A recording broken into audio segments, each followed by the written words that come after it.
I think the goal of every steelheader is to become proficient to the point where the process is intuitive. You don't really think about what you're doing. I know I don't think about every cast, I don't think about every presentation. I'm reacting to what the river is giving me. It's feedback that I'm using to change my presentation in such a way to get the fly down quicker, to keep it in the zone longer, and then have it fish more efficiently as you work down through the run. This piece of water, it looks like it's fairly uniform in terms of the flow, but actually when you put a fly line on it, you'll see that it's fast right here near our feet, it's slower in the middle, and then it picks up speed again out in the middle deep part of the river, and we have to address those different rates of flow when our fly line's on the water, because if we just left the line on the water without doing anything, you'd have this belly that formed and your fly would come through too quickly and you wouldn't be making a good presentation. So I'm going to show you a couple things that I do that I don't really think about doing, but I believe it helps get the fly in the zone quicker and keeps it there longer. I'm going to make 4 casts here, and each cast has a purpose. Normally I would work out in 3-foot lengths out to my fishing length, but I wanted to show the process that I go through when I step into a piece of water to get that feedback I was talking about. The first cast is going to be very short. It's just going to give me a sense of what the water's doing right here in front of me. Well, there's that belly forming. I know this water's moving way too fast right at my feet, and that's going to affect my presentation when the fly actually is being presented in the run out there at 100 feet. So my next cast is going to be a little bit longer. Let's just throw out a cast with, I don't know, let's go 6 or 8 feet of running line. This is going to put the fly just beyond the fast water.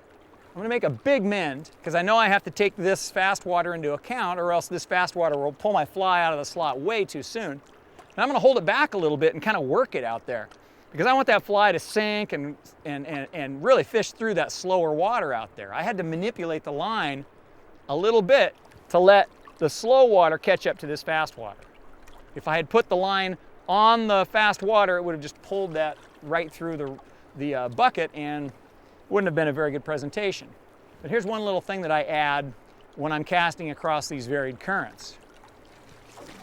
I aerialize my mend. I reach upriver while the fly line's turning over. And what I've done is I set that fly line up early, and I don't have to mend again.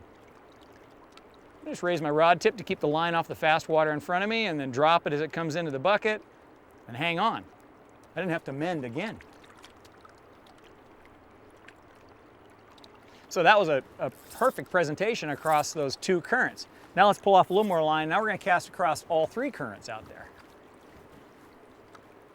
So what happens when you cast across all 3 currents is your fly line's going to get all these S's in it. And there they are, 1, 2, well, I make 1 mend into the slack water, and I'm going to raise my rod tip to keep it off the fast water.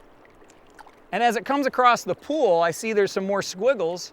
Well, to get rid of the squiggles, all you have to do is lead the line downriver a little bit, and that little bit of belly that forms takes all the slack out of your fly line and makes a nice smooth presentation.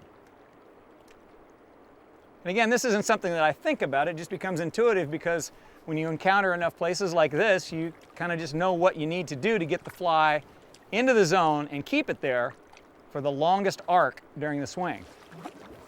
Reach upriver, upstream mend, maybe 1 more little mend. See, the water has changed there now. And there's a lot of slack in that, so I'm going to have to lead it downriver a little bit to get rid of the squiggles in the fly line. Now it's nice and smooth coming across. And that's the thing. On every cast, it changes.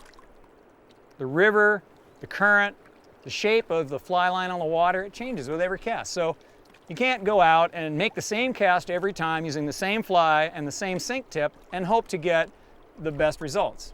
Adapt, modify your presentation, and do it enough times that the whole process becomes kind of second nature. And you don't have to think about it because we're supposed to be having fun, and it's when you're not thinking about it and trying hard that it does become fun. Now I need a fish.